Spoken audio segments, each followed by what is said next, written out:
particularly in front of your Guru.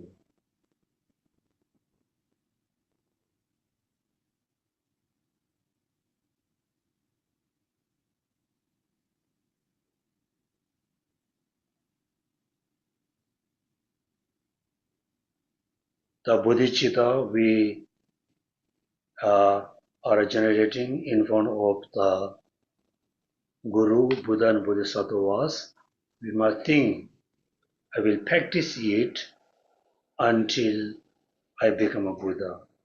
I will practice it until all sentient beings free from samsara.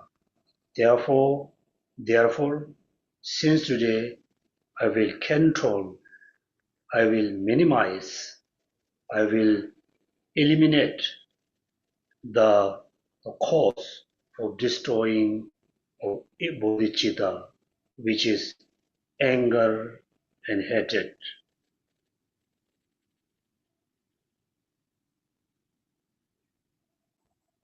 Next, we chant page number 1, from the page number 1, the preliminary prayers.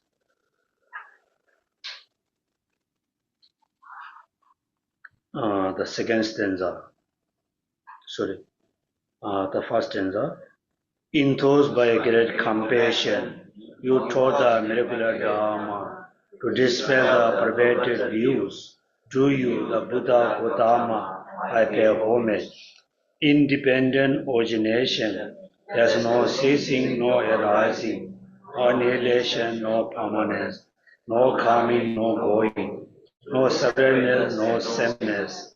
I prostrate to the consuming Buddha, the supreme among all teachers, the one who taught the peace which is free of liberation. I prostrate to the mother of Buddha and Hera and Bodhisattva, who through the knowledge of all lead Hera seeking pacification of complete peace, who through the knowledge of the path also helping Megata to achieve the end of the world, and through the possession of omniscience, the subdued sense of the varieties having all aspects. Please have a short time for meditating on emptiness. When we say, I am happy, I am not happy, I want to practice Dharma, I want to eliminate ignorance, we always think and we always talk about I and me and my. For us, the I, the self, me and my look like somewhere exist independently. This is the perverted view. We have the wrong view because for us, we believe, we think, I am, I independent, me independent. For us, look like I is a permanent. Actually not. I, me, self are totally empty of inherent, independent existence. Please meditate on emptiness of I, which is empty of independent existence.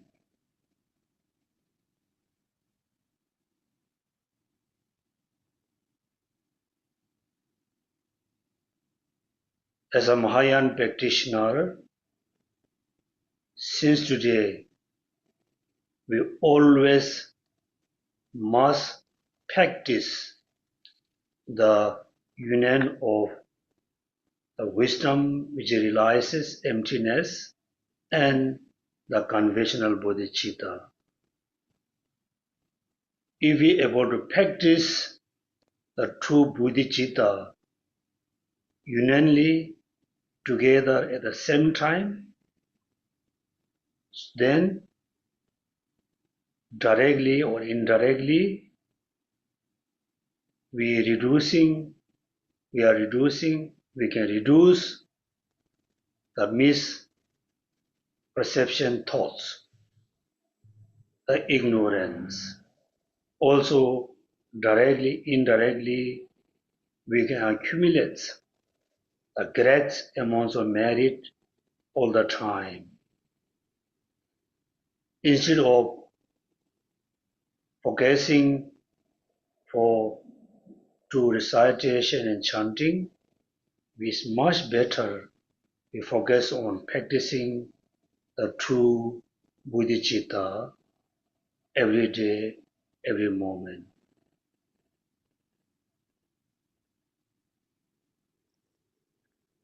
Based on true Bodhicitta, then we need to add the 5 perfections. First, ethical discipline means totally free from the thoughts, the harming thoughts. If you are able to free from the harming thoughts, then you actually practicing the perfection of ethical discipline. If you are able to practice detachment with your belongings, your families, also you and your body.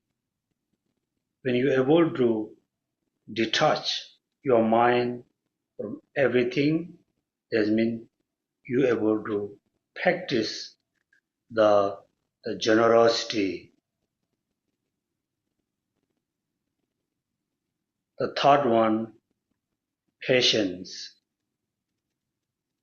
If we are able to control anger, hatred, we are able to practice patience towards all sentient beings, means we are able to practice the perfection of patience. Then the joy effort, the concentration, wisdom, we can learn later. For us, quite easy to practice patience with, for example, somebody criticize you with based on the baseless. You can practice patience. You can let it go. You're not going to generate anger, hatred. Even though somebody harm you, somebody hit on your head and your legs, part of your body, still we can be patient. We can practice patience. We can ignore the action. Also, for us, quite easy to be patient, easy to practice patience if somebody stop think you're going to receive it. Somebody, interfering. You're not going to achieve things. Still, you can ignore. You can be patient. You can practice patience. The most difficult we can have for the average Buddhist people, the average Mahayana practitioner. So therefore, we open the Chapter 6, the patience, stanza number 64. 64, 65.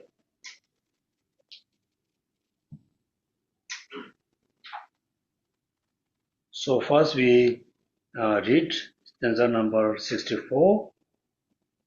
Should others talk badly or even destroy holy images, reliquaries, and the sacred Dharma, it is improper for me to resent it, for the Buddha can never be injured. Right? Yes, as a Buddhist, generally you can see there's a lot of, fighting, killing, bloodshed. When someone destroyed, their like a holy object. Somebody killed their religious leader. So difficult to practice patience. As a Buddhist, I'm not going to say it is okay, they can destroy the, holy images like a Buddha statue, Thangka, painting. I'm not going to say it's okay. But is somebody going to destroy? Somebody going to burn it? For us, we should not get angry. We must think this person, the group of people doing this because of the misunderstanding, because of their own previous karma. Instead of getting angry, we must practice love and compassion. It is improper to me to resent it, for the Buddhas can never be injured. Right? So this day also is very common in Singapore. You can see everywhere they throw, the holy books, the Dharma books, or, the statue, stupa, mala, thanga. In a way, first they bought things because based on the misunderstanding. They believe if I buy this, Buddha statue, this thanga, this prayers book, my problem can be solved. Right? Then after a few days or few months, few years, the problem increase instead of minimizing. The problem become more serious. Then they thought, oh, all this holy object is useless. They get angry or maybe with a get very strong disappointment. Therefore, they don't want to keep them in the house. Therefore, they throw it out. Number two, when you have a money, when you visit, like Tibet, Bhutan, Nepal, India, then you thought it's good to buy this thing. Then when you reach to Singapore, when you reach to your house, you don't have a space for them. Then you pack in the box, give few months, a few years, then also slowly, you're asking around, you need this Buddha or not. Nobody wants, then also you don't have a choice. You just, not I'm going to say throw away, you don't want to keep, so you just, slip them out.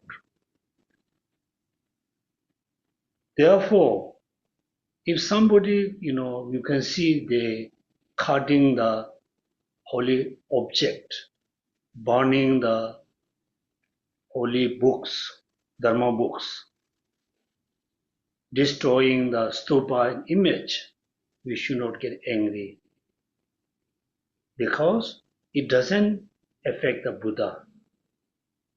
It doesn't affect Buddha's teaching.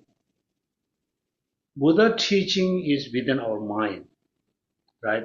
Not the Dharma is not the external object, it's inner object. For example, when you practice compassion for 10 minutes, the compassion, the love is the Dharma. When you meditate on emptiness, the mind which is meditate on emptiness, the mind is Dharma. The mind is the path. So nobody can destroy the Dharma, nobody can destroy the Buddha. So you should not get angry and upset.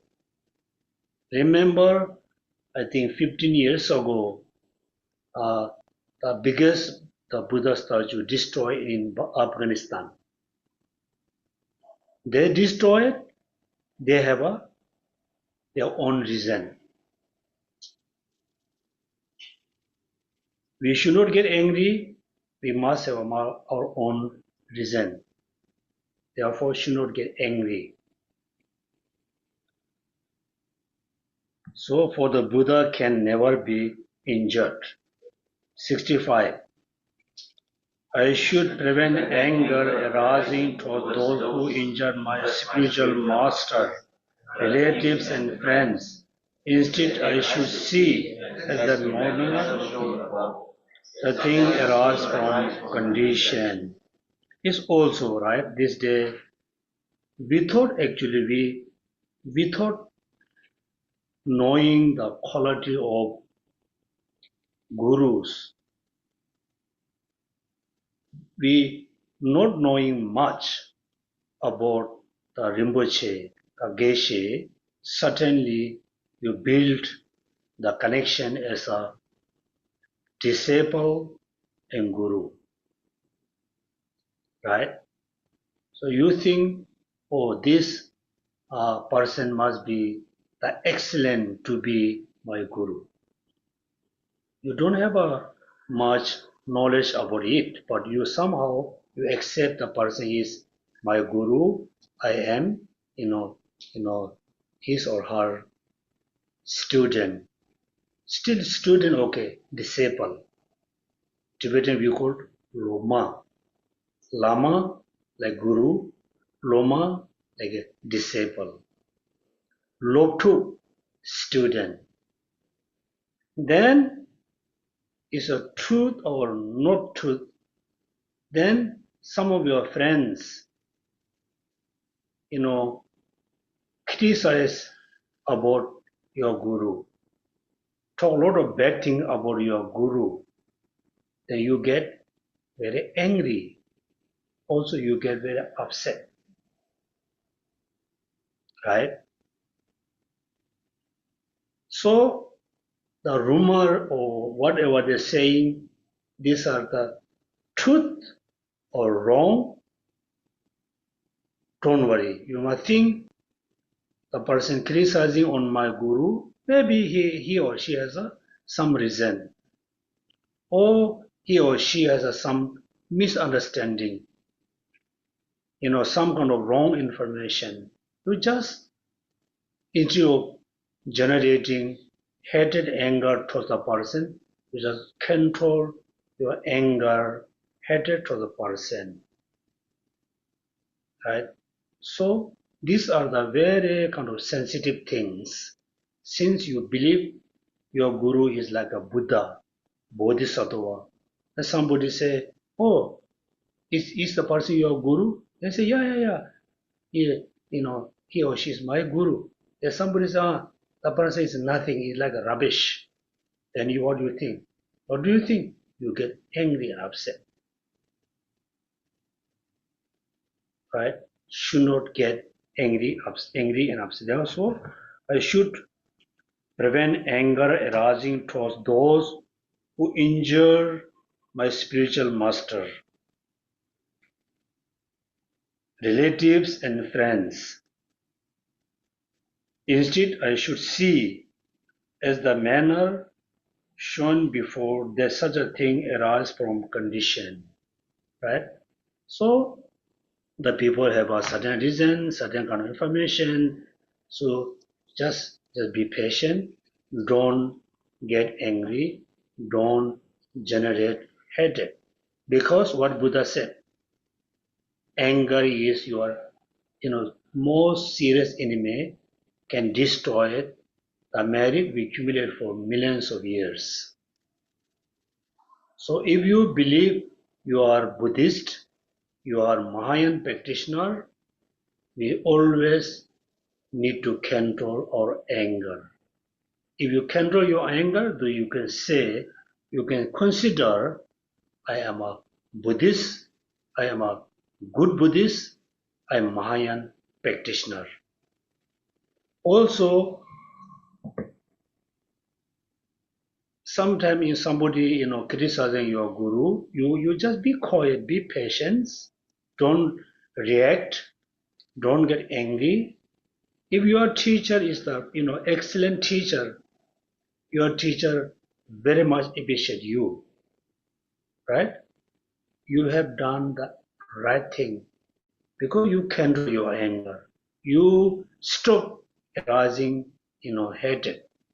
Your guru going to very much please you be quiet. Your guru very much going to be pleased you control your anger. If the teacher is not qualified teacher, the teacher is going to be very angry with you. So how come you didn't respond to the person? How come you didn't say anything to the person? You must say, you must fight. That means the teacher cannot be, qualified teacher, cannot be excellent. Right? So these things are very sensitive things. We must know how to control the anger, hatred, that time and that moment. Clear? Well, now we just jump to the stanza number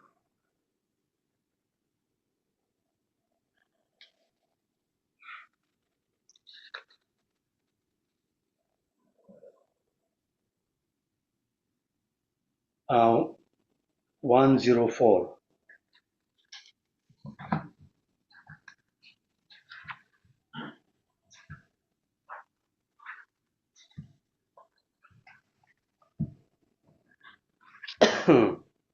104, right?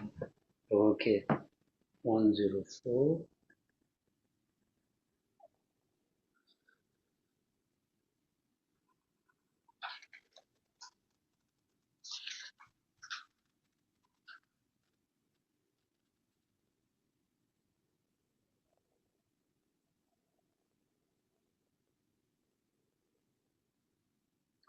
So this the next most of the stanza is talking about cause and effect, right? So we just have generated bodhicitta. That time we have a very strong kind of wishing.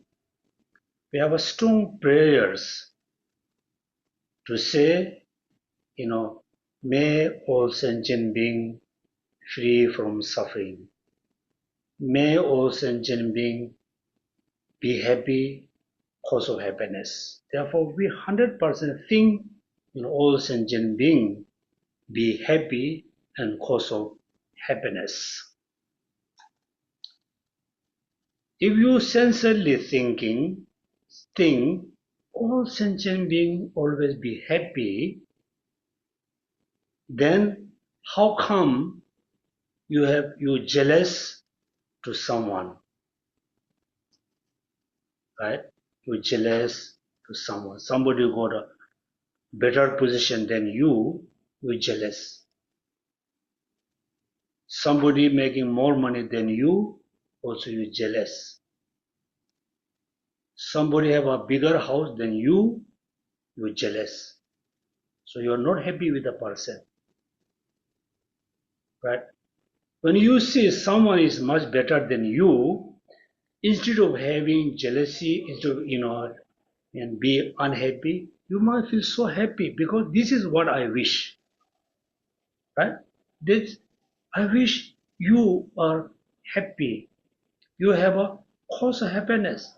You get better position than me. I'm happy about it. You have a better house than me, I'm very happy about it, because your wishing is to be all sentient being happy, have a cause of happiness.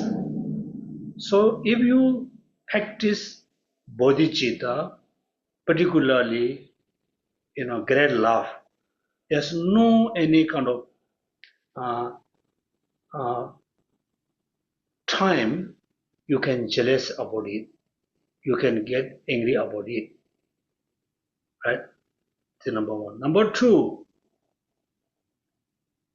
what we need happiness. Whether you are Buddhist or non-Buddhist, right? Whether you are young and old, monks and nuns, or ordained or non-ordained, everybody needs equally happiness. The physical happiness, the mental happiness. Without other, right? Without other, if you always think me and me and me, you are a very self-centered person, you are very selfish, you think only you are very wrong. Because your happiness, my happiness, the physical happiness, the external happiness come from where? Come from where? Everything is produced by you? No. 100% come from others. Morning when you drink clean water, come from where? Come from the water tap? Come from the PUB? How many people work for the PUB? Hundreds of people, or 24 hours, you know, clean water for you. When you wake up, when you turn on your light, switch on, light appear. Come from where? Other. Who built your house? Who produced all the wire? Everything from other. Therefore, for us, forget about religion, forget about bodhicitta.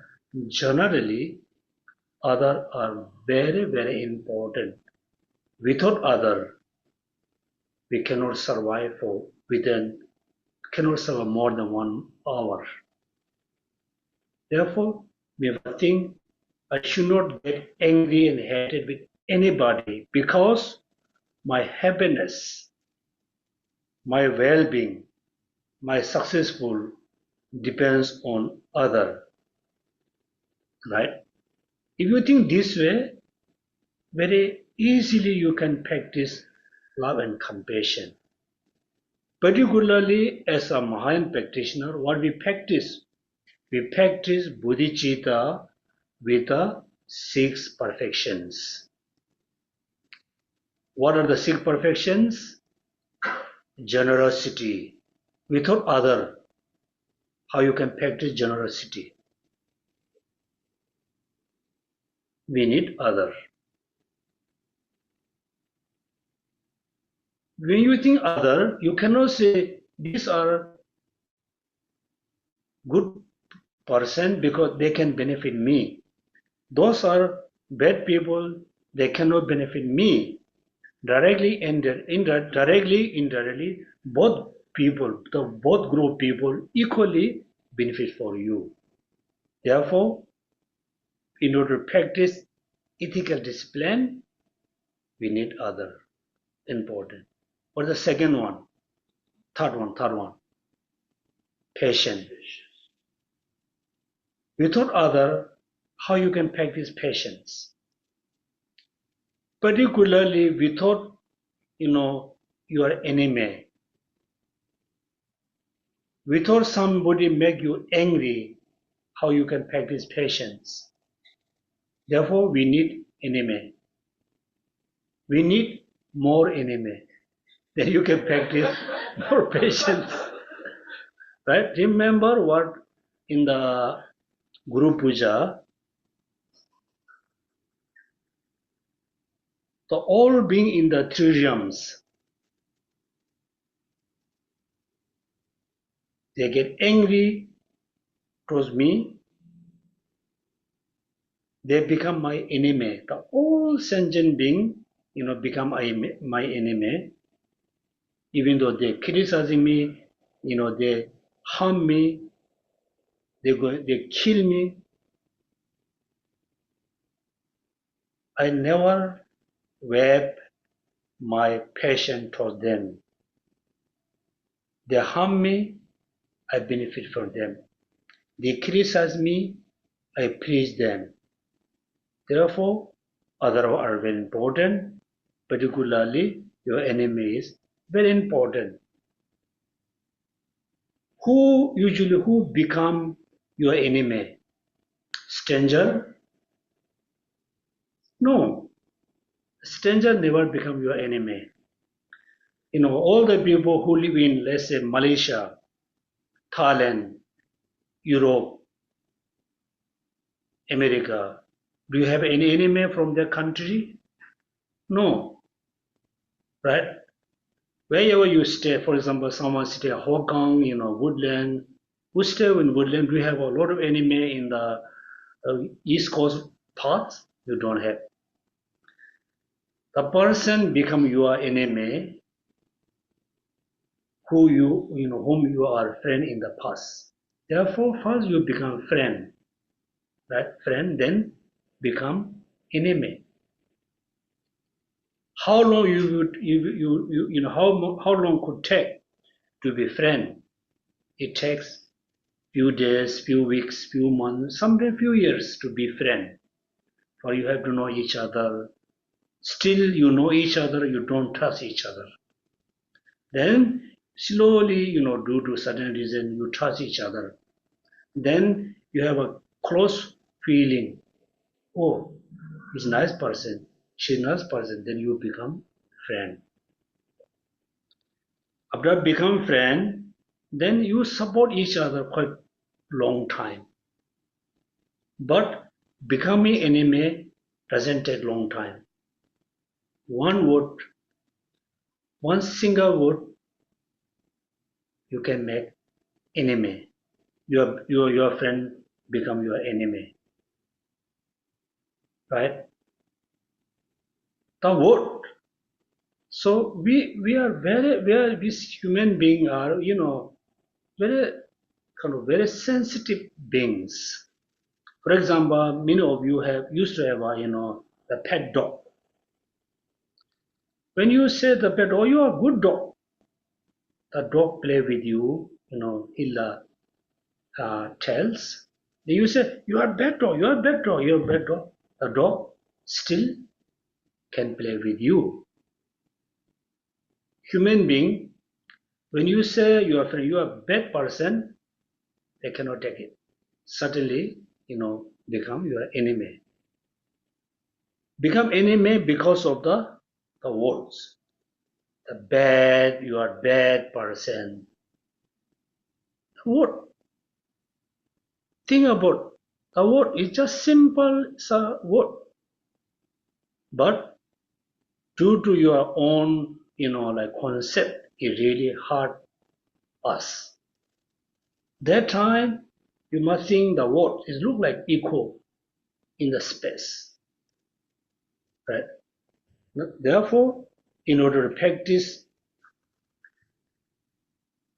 in order to achieve Buddhahood, we need to practice 6 perfections. Also, we need to practice the perfections of patience. Without enemy, without annoying person, we cannot practice patience. No matter how long you practice bodhicitta, how long you practice, the wisdom, how long you meditate on emptiness, you cannot be Buddha because we missing one important part, which is perfections of patience. Because we cannot be patient with our enemy. Therefore, cause and effect. The perfections of patience is the cause to achieve Buddhahood, right? Bodhicitta is the cause to achieve Buddhahood. Same way, the perfection of patience is important. Equally, the enemy also important. Without enemy, there won't be, perfections of patience. Without practicing the perfections of patience, you cannot achieve Buddhahood. Therefore, you must think, bodhicitta, my enemy, is equal. You should not think bodhicitta is more important than my enemy, right? Enemy. Also, somehow, due to certain reason, we have everybody has enemy, big or small, strong or weak. Everybody has enemy. But the enemy never be enemy with us forever. For example, your colleague, become your enemy. Then after a few days, your workplace have changed. The person is working, other department, you are working this department. Then you become enemy, but you still have a sense of hatred towards the person. Then after a few months, both of you bump in the food court. Just see each other food court. Then one of you just forget the uneasiness situation. You say, hey, how are you? I'm so sorry. We have a kind of big argument. I'm so sorry. This is simple. Even though this is their fault, his or her fault, you must say it's my fault. It's my fault. I'm so sorry. Then you again become friend. We should not think enemy is enemy forever. Can be few days, sometimes few hours, right? Few hours, few days, few weeks, few months, it become your friend. Maybe someone will become your enemy for whole life. But the enemy can be your mother for next life. The enemy can be your children, your next life. The enemy can be your teacher in next life. Remember Buddha lifetime. So there was a Buddha's disciple, Ananda. He was going around, the alms bowls. So he saw there's a family, one lady carry a baby in the hand or lap. So he saw there's a dog. So the lady was enjoying, non-veg meal, holding a baby, enjoying the non-veg meals.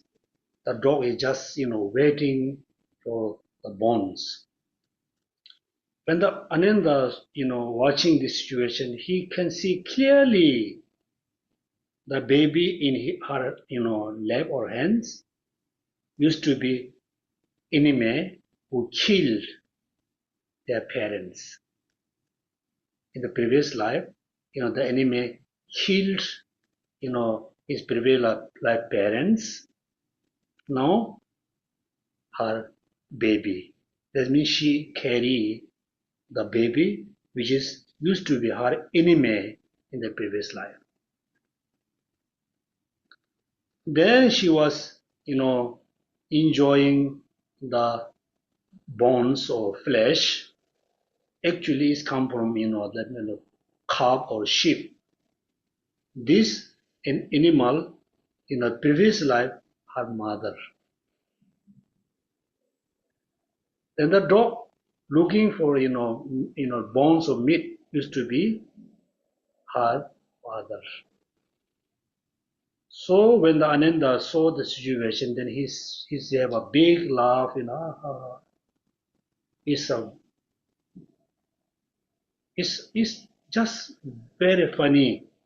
The reality of samsara mean your enemy become your baby. You very much love you are very much taking care. Otherwise, they are enemy. Therefore, generally everything can be changed because of impermanent, particularly friends and enemy. Today is your enemy, tomorrow, can be your best friend. Today you are best friend, tomorrow can be your enemy. Therefore, we should not have a sense of hatred, anger towards someone very strongly, but think everything can be changed. Therefore, cause and effect. Stanza number 104. Please read.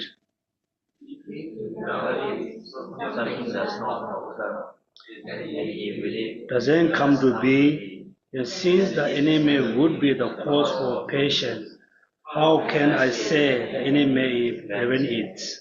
Right? If without it, something does not occur. That means without cause, the result cannot be occurred. And if with it does not come to be, then since the enemy would be the cause of patience, how can say that the enemy prevent it? So without the six perfections, particularly without the perfections of patience, the Buddhahood cannot be occurred. Therefore, how we can say the enemy prevent achieving my Buddhahood? Actually, the enemy is become conducive condition for you to achieve Buddhahood. Now, next stanza, 105.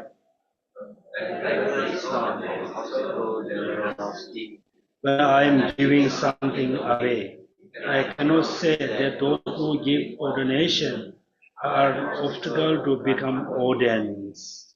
But now it's comparing, practicing generosity, practicing patience.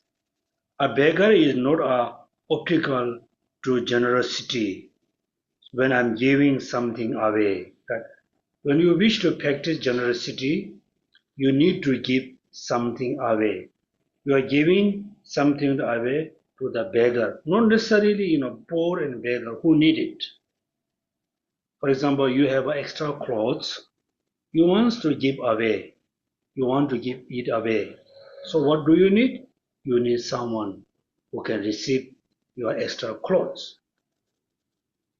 That generosity. Likewise, then I'm giving something away. And I cannot say that those who give ordination are an obstacle to becoming ordains. So, who give ordinations, they cannot be obstacle to becoming ordained, right? In order to be ordained, what do we need? We need a person who can give you ordination. Without giving ordination, you cannot be ordained. Cause and effect. Likewise, without enemy, you cannot practice patience. We cannot say the person who giving ordination is the obstacle for me ordains, right? We cannot say. Without them, I cannot have ordains. Without them, I cannot be ordains. We need the person who can give you ordination. Likewise, in order to practice, patience, what we need enemy. We should not think the enemy is obstacle me to practice patience. The enemy is the conducive condition for you to practice patience. Then 106.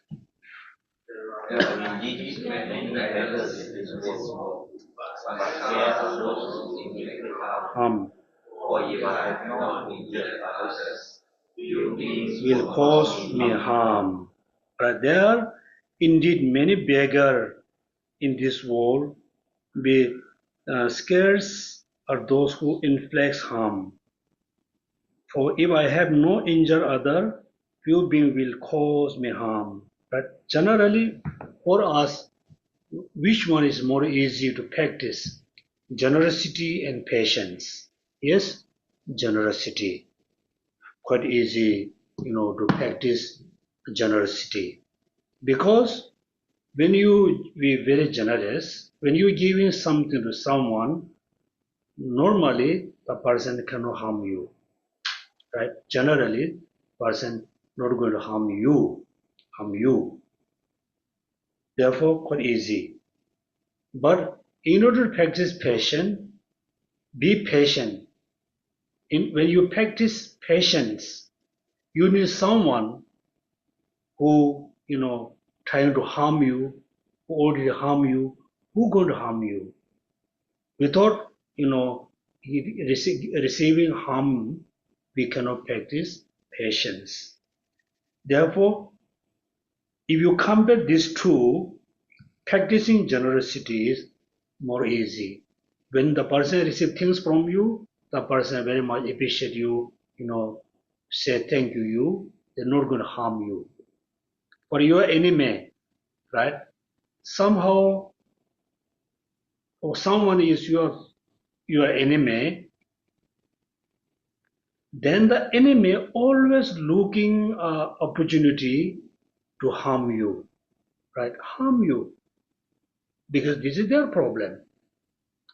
Even though you providing food and clothes, you ask her, person to go for drink and food, they may come. They may come. They will enjoy the food and drink, have a nice talk. After that, maybe they will harm you. That time is the right time, the most important, the crucial time to practice patience. Because you feel it's so strange. I just offer, lunch or drink. Next minute, they, trying to harm me. How do you feel? It's very strange. You cannot accept it. That is the most important time to practice patience. Right? Now 107. Just like a stranger appearing in my house, Effort on my part of the obtaining it. I should be happy to have enemies, for they assist me in my conduct of awakening. Right? Do you feel I'm very lucky to have an enemy? Right? Therefore, look, therefore, just like a treasure appear in my my neighbors. You must appreciate my, lots of, enemy appear to my neighbors. Therefore, just like a treasure appear in my house, without any effort on my part to obtain it, I should be happy to have enemy, for they assist me in my conduct of awakening. Yes, this is very much, I told you, many, many times, we have to be honest. We have to be sincere. If you really think, I cannot practice, the middle scope path, then you just practice the small scope path.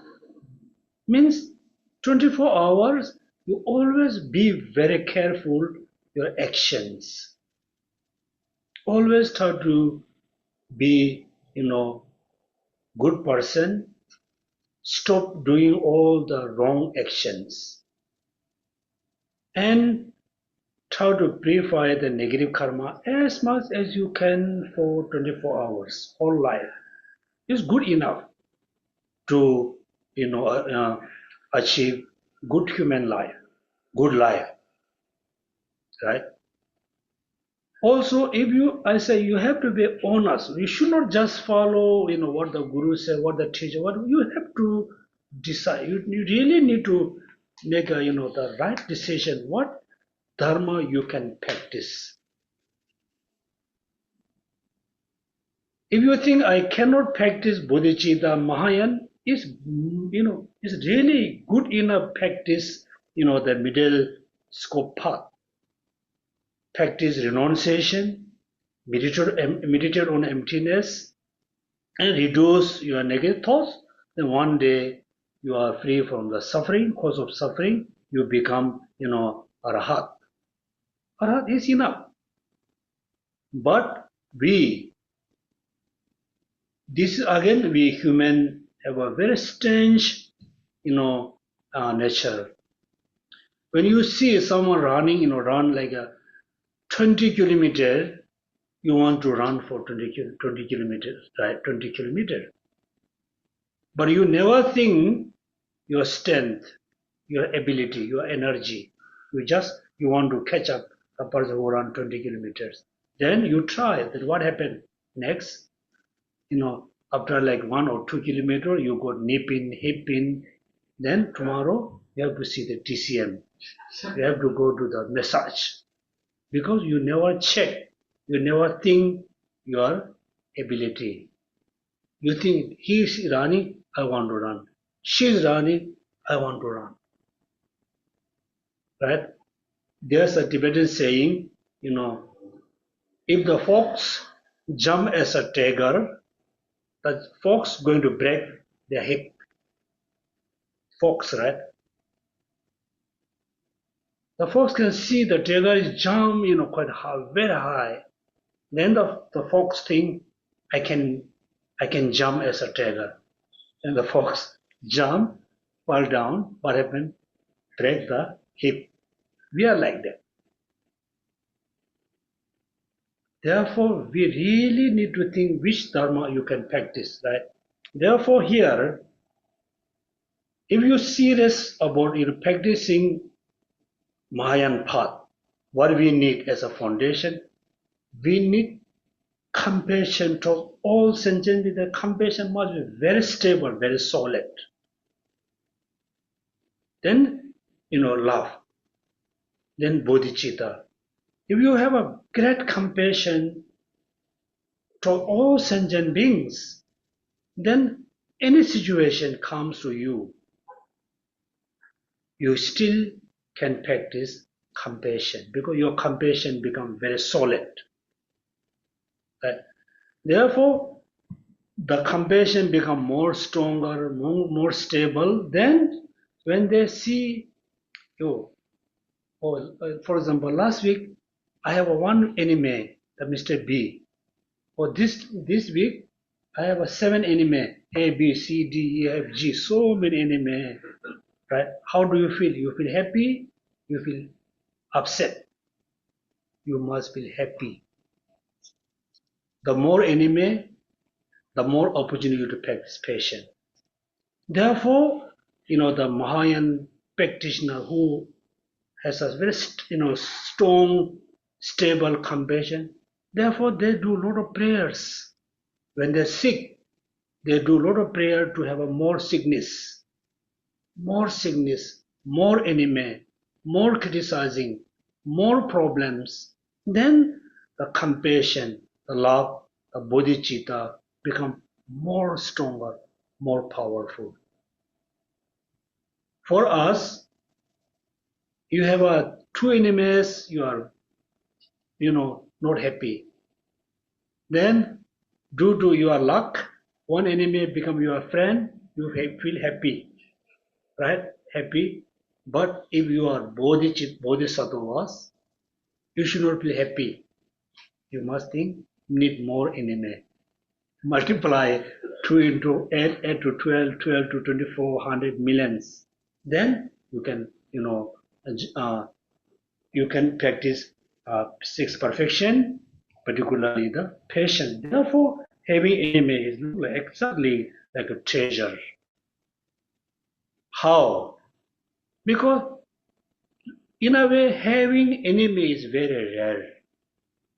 You have many friends. You are okay with almost 80 and 99.50 of Singaporean. You are okay with 99.50. You are not okay with only 50%. That means You have so many friends. You have a very few enemy. It's very rare, right? Very rare. Therefore, having enemy should not think is bad for you. You must think it's like a treasure because they assist me in my conduct of awakening. For example, I think one, according to Tibetan uh, history, why and how, you know, uh, the saint Milarepa become Buddha within one lifetime.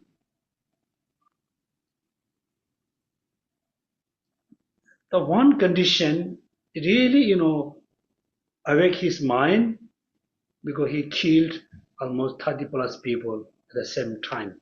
He killed. Before they killed, he has lots of enemy. Therefore, since he killed so many people, then he have a very strong regret. Have a strong regret that he want to purify. He want to purify the negative karma. Therefore, he listened whatever Lama Marwa ordered him. Right? Order him.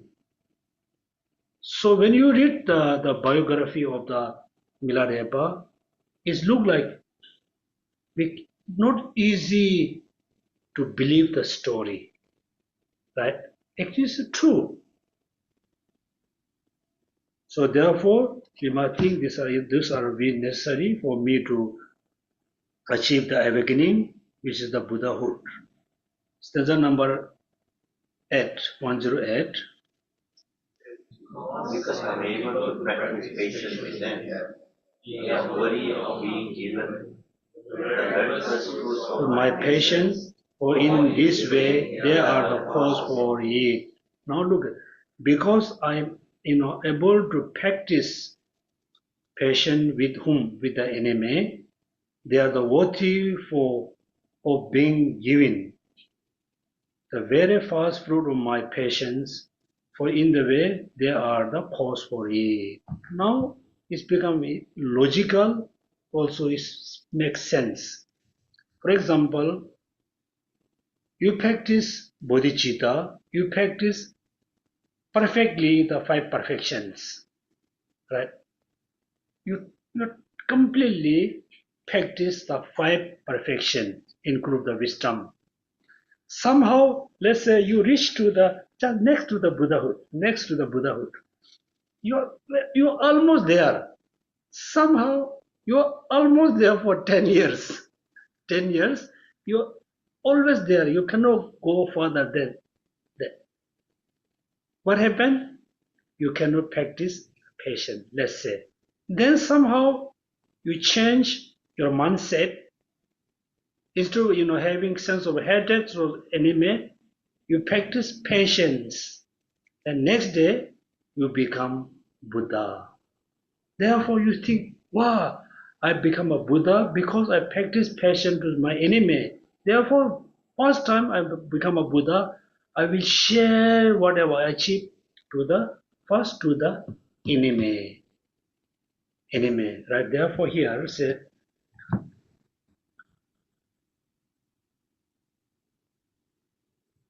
stanza number 108, right? Yeah.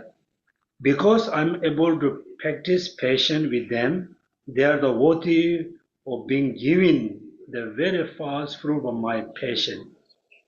For in this way, they are the cause of it, right? Cause of it. Therefore, what I can say for you is a very common. Somehow we have an enemy. So many times, we keep thinking about your enemy, my enemy, my. Someday you criticize, someday you give a lot of baseless, things, say so many things. Somehow we have a very strong hatred. Since today, if you have this kind of hatred, anger, since today you totally stop. holding sense of hate, sense of anger towards any of your enemy. Also, you should not think, these people are very bad. Also, you must think, I need them. I need them because I want to practice seek perfections. Without having sense of hatred, then you can practice patience. When you hear, they criticizing you, they, spread your faults, your problem. When you hear, instead of generating sense of hatred, practice patience, practice love and compassion. Now you can say when you hear, your enemy is, spread your problems and things, you must efficient. Efficient. You must think it's like echo. You must think now is the best opportunity I can practice patience. That means you are first here, then your level is going higher. Right? Yeah. Then 109. But why should my enemy be warranted, who has no intention for me to practice patience? Then why warranted the sacred Dharma is to have no intention, but in the fit course of practice. Right? Now, not just practice patience, also we must, warrant, we must respect, we must offer a gift to our enemy. Here saying, yes, I can practice patience, but I don't want to, warrant to the enemy because the enemy doesn't have intention to benefit me. Right? Right? So for example, your enemy is staying next to your house, you are here, you practice patience, you are receiving a lot of benefits. Yes, you got the benefit because you practice the patience. But because this has an intention to benefit me, enemy has intention to harm you, then you are saying there's no point. I'm not going to respect to the enemy. I'm not going to, revenge to the enemy because the enemy doesn't have intention to benefit me. Right? Then look at here very nicely what Shantideva said. Who has no intention for me to practice patience? Then why, venerate, right? Venerate the sacred Dharma is to has no intention, but in fit course of the practice. For example, when you offer the light to the, all the Buddha statue, the Dharma, then why you, venerate? Why you venerate to the holy object? It doesn't have an intention to benefit for you, right? Then why? You can say this can be cause, but it fit cause or practice. Then it's same thing. Also, you must venerate your enemy. Also, enemy, fit cause for practice. That means we sorry the word venerate, right? Yeah. Venerate. We venerate the Dharma. Also, we must venerate to the enemy. Both equally cause to practice, Dharma. Now, stanza number 110. But surely my enemy are not to be warranted or indeed to cause me harm. Now, how could patient practice if like doctors be always strong to do me good? Good, right? Now, again, it's kind of logic. It's a very good logic, right? Now, but surely my enemy are not to be venerated, for they intend to cause me harm. They're saying, my enemy is not the object of venerated because they have a cause, they have intent to cause me harm. Then look at the next one. How could patient be practiced if, like a doctor, people always stop to do me good? Then when the doctor try to heal your illness through operation, whatever, that time can you practice patient to the doctor? No, cannot, because the doctor doesn't have intention to harm you.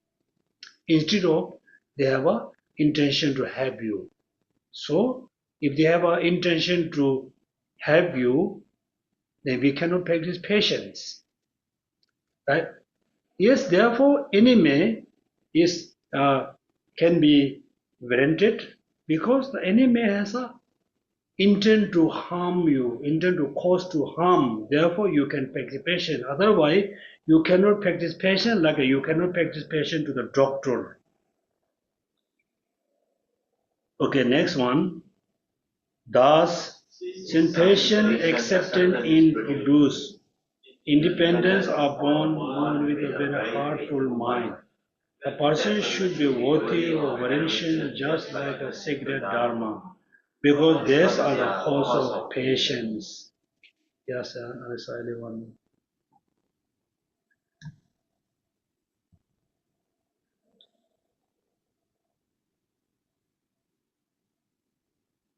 Yeah, 10110, right?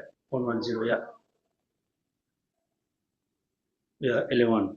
Thus, since the patient acceptance is produced independent upon what? Very hateful mind, right?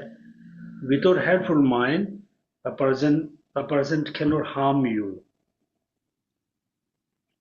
Therefore, the person should be worthy of veneration, just like a sacred dharma, because they are the cause of the patience.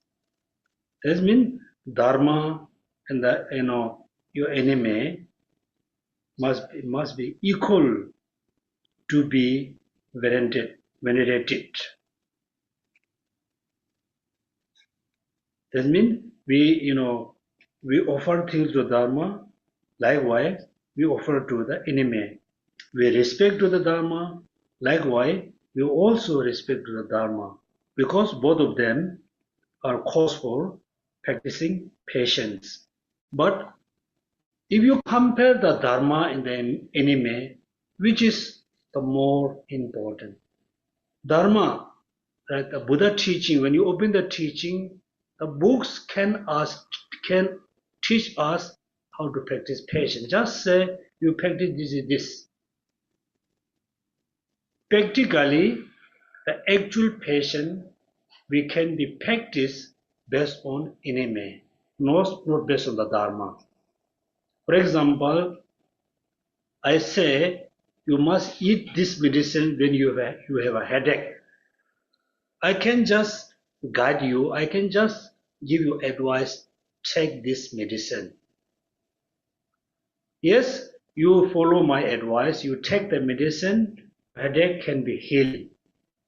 If you compare this, my advice and the medicine, which is more important? The medicine. Therefore, Buddha teaching who teach you how to practice patience, the actual enemy, you compare these two, your enemy become more important than the Dharma who teach you how to practice patience. Right? Therefore, both the Dharma and the enemy is equally, be object of variation, right? Variations. Now 112. Therefore, Medieval said that the field of sentient being is the Buddha field. Many who have planned perfection. Therefore, what Buddha said here, therefore the Medieval has said that the field of sentient being, you put one sentient being one side. Also similar to, you can put Buddha in one side. You are in the center. For many who have pleased them have thereby reached the perfections. Right? Now you can imagine on your right side Buddha Shakyamuni. On your left side have your enemy, right? Your enemy. So in order to achieve Buddhahood, also Buddha Shakyamuni is very important. Likewise, in order to achieve Buddhahood, in order to practice patience, your enemy also important. For you, you must have a same respect to the Buddha Shakyamuni, to the as your enemy, You must have a offer things, good things to the Buddha. Likewise, also you must offer the good things to your enemy, because both them equal for you to achieve Buddhahood. Here, what I think this morning, this one, because we keep saying, keep talking about the field of the sentient being, the Buddha's field. Right? I said when we do the Guru Puja, I said visualize the field of merit. Field of merit. All these holy objects in all the Buddha statue, all the secret Dharma are the field of merit. Field. What does mean field? Field of merit. Field mean, usually what does mean field? Things can grow in the field, like, rice, barley, beans, or maybe fruits. Things growing where? Growing from the field. If there's a field, you can grow things. Therefore, you can field. Therefore, all the holy object, Buddha statue, stupa, thangka, all is we call field. When you do prostration to the Buddha statue, stupa, you can grow merit. You can grow positive karma. Therefore, Buddhas are the field of merit. Based on the Buddha statue, thangka, dharma, Buddha, Bodhisattva, based on them, we can grow merit. Right? Merit. Therefore, field of merit. Likewise, based on sentient being, also you can grow a lot of merit, positive action. Particularly, we cannot practice love and compassion based on Buddha. Do you have a love and compassion toward Buddha Shakyamuni? Do you have? Do you have a love and compassion towards Buddha? Don't have. No need. Buddha no need love and compassion, because he is totally free from suffering. So only the sentient being is the only one who you can generate love and compassion. Therefore, sentient being become very important. Therefore, sentient being also field of merit. They are equal. Buddhas and Bodhisattvas in one side, all sentient being on other side. Both are equal field of merit. Right? Field of merit. Therefore, we should not think others are not important. I am the only important. Every sentient being around us, very important for us to, generate merit, to accumulating merit. Particularly, it's so important field to cultivate love, compassion, bodhicitta, 6 perfection. Without them, we cannot practice bodhicitta. Then what? Then you can say, what's the problem? Then what? Without practicing bodhicitta, we cannot achieve Buddhahood. Right? Therefore, this one saying equal. The field of sentient being is similar to the Buddha field, for many who have pleased them have thereby reached the perfections. So we have a very pleased to the Buddha, we must please to all sentient beings.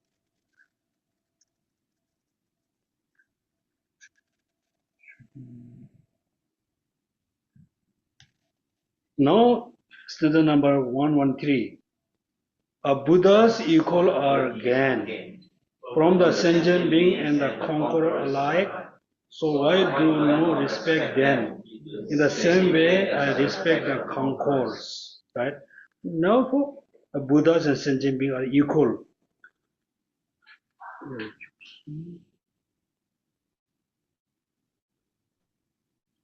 Then why not, right? A Buddhas equal are Buddha's qualities are gained, for the sentient being and the conqueror are alike. So why do I not respect them in the same way as I respect to the conquerors? All the Buddha's qualities we're going to achieve from the sentient being and the conqueror alike, same, right? All the Buddha's quality we can gain through the Buddhas, through the sentient being, they are equal. So why do I not respect them in the same way I respect the conquerors? Therefore, simple word saying, we have a sincere respect to all the Buddhas. Likewise, we must have a same respect to the sentient being as Buddha. Right? Not only respect, generally, average Buddhist people, we are quite okay, quite happy to spend, $2, $5, $10 or $20, $100 for light offerings, offering flowers, offering fruit to the Buddhas and Bodhisattvas. You're okay, right? You're okay. Then if I ask, okay, after class, everybody spend $100 to give a food to the people in the food court. Are you going to give? Are you going to spend $100 to give food to the people in the food court? Food court? Cannot. Difficult. That's what I'm saying. You're happy to spend $100 for the light offering to the Buddha. You're happy to spend $100 buying all kinds of flower offered to the Buddha. You feel happy. You're able to do it. Can you do same way? Spend $100, give a food to the people in the food court. Because the people, you can see long queue. You give $10, say buy food, buy food, buy food. Can you do? In a way, you can say, I can do on one time, not often. But what Shantideva said, what Buddha said, you happy to offer things to me, you must be very happy to offer things to the other sentient being. Because me, Buddha said, me and the sentient being are equal to you to achieve Buddhahood.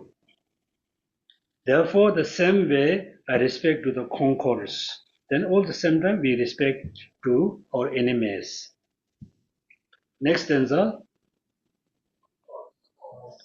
Of course, they are not similar in the quality of the intention, but only in the fruit that are the produced.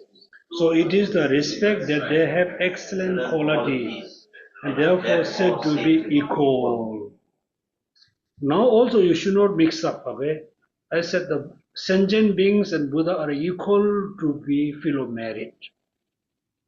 We must have a same respect, Buddha and sentient being, particularly your enemy. It doesn't mean Buddha and sentient being equal from all aspects. No. For example, the parents, the father and mother equally taking care of the child. Let's say equally taking care. We should not think the mother and father is equal from all aspects. Cannot. Likewise, Buddhas and sentient being equal to be fellow merit. We must have the same respect, but the quality is very different. Right? Quality is very different. From quality wise, Buddhas and sentient being are not equal. or fellow merit wise, they are equal. Next stanza 15. Whatever merit comes from venerating one with a loving one. Due to the immense of the sentient being, and in the same way, the merit of having faith in the Buddha is due to the immense of the Buddha's quality, right? Now, also we need to really need to think this the sentence. Whatever merit come from venerating one with a loving minds to do the immense of sentient being. Let's say, before lunchtime, suddenly Bodhisattva appeared to us. Maitreya Buddha appeared to us, right? Then, so we are going to invite Maitreya for lunch. Then we offer lunch to the Maitreya Buddha. Then we believe, not only believe, actually, we accumulate lots of merit. We accumulate great amounts of merit. Right? Why? When we offer food to the Bodhisattva, we accumulate a lot of merit. Why? Why? Huh? Huh? No, it's a loving here. Whatever merit come from venerating one with a loving mind to do the immense of sentient being. That means the Bodhisattva has a, the great loving. There has a great compassion, because the object of compassion in the immense of sentient being means, for example, two person, one person have a loving towards all sentient beings. One person has a loving towards only 1 million sentient beings. That means one person practice love and compassion towards 1 million, only 1 million. Other person practice love and compassion towards all sentient beings, right? So when you offer food to these two persons, you can accumulate merit. Which one you receive more merit? This person who practice love and compassion all sentient being, you can get more merit. This person who practice love and compassion 1 million, you can get less merit compared to these two persons. Why? Because this person practice love and compassion to all sentient being, right? Therefore, this become different. Therefore, sentient being individually, all sentient being also feel of merit to accumulate object of feel of merit for accumulating merit.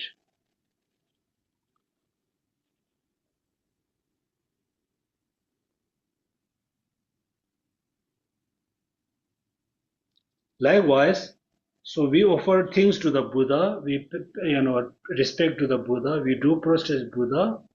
Also, we accumulate lots of merit because of the Buddha's qualities. Likewise, when we offer things to the Bodhisattva, we accumulate merit because the quality of the love and compassion. Right? The quality is big difference between normal person and the Bodhisattva. Next stanza, please read.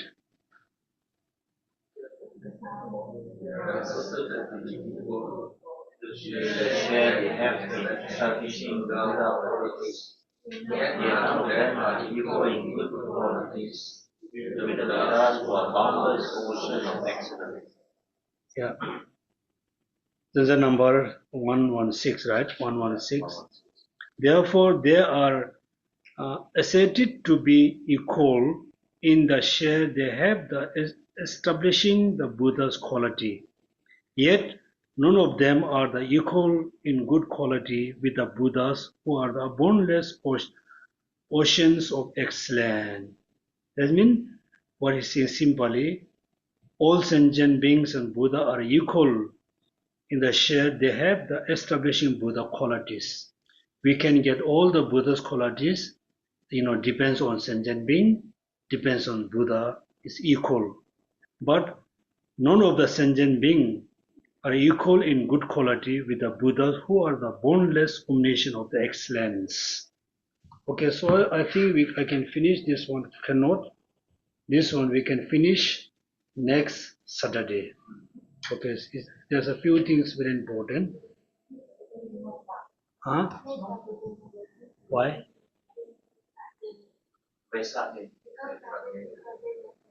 Okay. Then after Vesak, maybe after Vesak.